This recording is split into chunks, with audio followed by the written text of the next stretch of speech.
ரௌத்திரம் பழகு.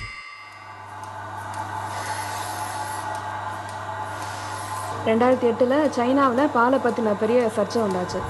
இந்த சர்ச்சையில் வந்து பாலில் புரோட்டீன் சத்து அதிகமாக காமிக்க அதில் எக்கச்சக்கமாக மெலமைன் சேர்த்துருக்காங்க அப்படின்னு கண்டறியப்பட்டது.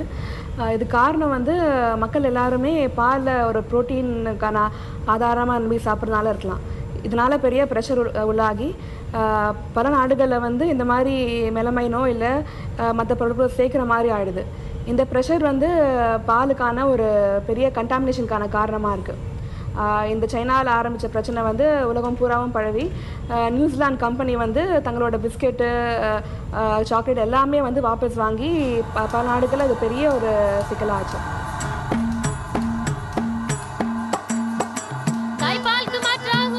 மாட்டின் பால் தாய்ப்பாலுக்கு மாற்றாகுமா? தாய்ப்பாலுக்கு மாற்றாகுமா? மாட்டின் பால் தாய்ப்பாலுக்கு மாற்றாகுமா? தாய்ப்பாலுக்கு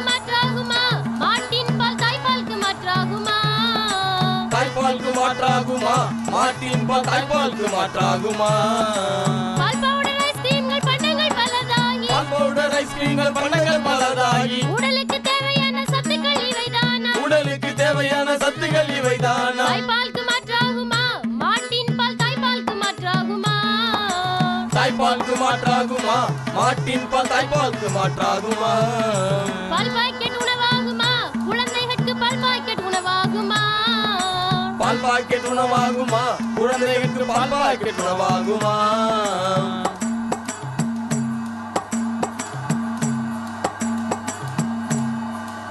பாலை புரோட்டீன் கால்சியம்லாம் கொண்ட ஒரு உணவுப் பொருளாக மட்டும் பார்க்காம ஒரு ஸ்டேட்டஸ் சிம்பிளாகவும் பார்க்குறாங்க.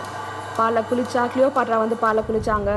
இந்த மாதிரி பால் ஒரு மாய்ஸ்சரைசர், வேல்யூ அடிஷன் தருது. பாலை குடிக்க முடியாட்டி அதை வந்து சாக்லேட்டாவோ ஐஸ்கிரீமாவோ மாற்றி வைக்கலாம், பிஸ்கெட்டில் கூட சேர்த்து வைக்கலாம் அப்படிங்கிற எல்லா மார்க்கெட்டில் இருக்கிற எல்லா பொருட்களையும் ஒரு வேல்யூ அடிஷனாக வந்து பால் பார்க்கப்படுது.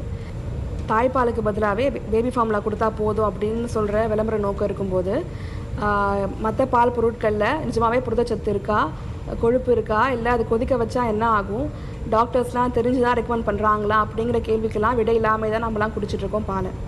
இந்த மாதிரி பால் பின்னாடி ஒரு பெரிய விளம்பர நோக்கம் இருக்கும்போது அதில் எவ்வளோ சத்து இருக்குன்னு யாருக்குமே தெரியாமல் தான் இன்னும் இருக்குது.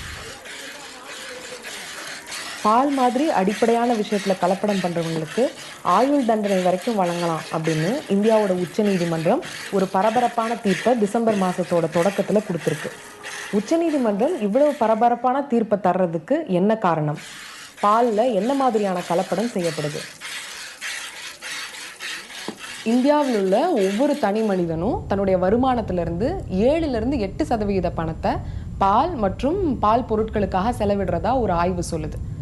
இந்த பால் மற்றும் பால் பொருட்களுக்கான சந்தை 60,000 கோடி ரூபாய் வருமானம் உள்ள ஒரு பெரிய சந்தை. இந்த வருஷத்துலேருந்து நிறைய வெளிநாட்டு நிறுவனங்களும் இந்த சந்தைக்குள்ளே நுழைய போகிறதா அரசு சொல்லுது.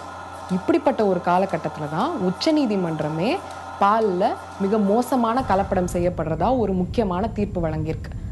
ஒரு பால் பாக்கெட்டில் கலப்படம் இருக்கா இல்லையா அப்படின்றத நிர்ணயிக்கிறது ஒரு தனிநபர்னால முடியாத விஷயம். அப்போ இதுக்கான வேலையை அரசுகள் தான் செய்யணும். இதுவரைக்கும் சந்தையில் புழக்கத்தில் இருக்கிற பால் பாக்கெட்டுகளில் பால் பொருட்களில் என்ன கலப்படம் செய்யப்பட்டிருக்கு, எந்தெந்த பொருட்களை கலப்படத்துக்காக பயன்படுத்தியிருக்காங்க அப்படின்றது தொடர்பான ஒரு வெள்ளை அறிக்கையை அரசு மக்களுக்கு வெளியிடணும். அதுக்கப்புறம் இந்த கலப்படத்தை எப்படி தடுக்க போகிறாங்க அப்படின்னும் அரசு நம்மளுக்கு சொல்லி ஆகணும். அது அரசுடைய கடமை. நம்மளை மாதிரி வயசில் பெரியவங்களுக்கு பால் மற்ற எல்லா பொருட்களோடு சேர்ந்த மற்றும் ஒரு உணவு மட்டும்தான். ஆனால் குழந்தைகளுக்கு பால் மட்டுமே உணவு. அவங்களோட எல்லா வகையான உணவுலையும் நம்ம பாலை கலக்கிறோம்.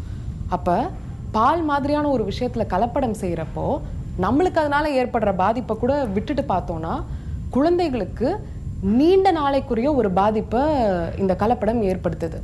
நம்ம இப்பயும் பாலில் என்ன மாதிரியான கலப்படம் செய்யப்படுது அப்படின்றத கவனமாக பார்த்து உரிய நடவடிக்கை எடுக்கலைன்னா அடுத்த தலைமுறையவே பாலில் ஏற்படுற கலப்படத்துக்காக பலி கொடுப்போம் அப்படின்றது தான் உண்மை.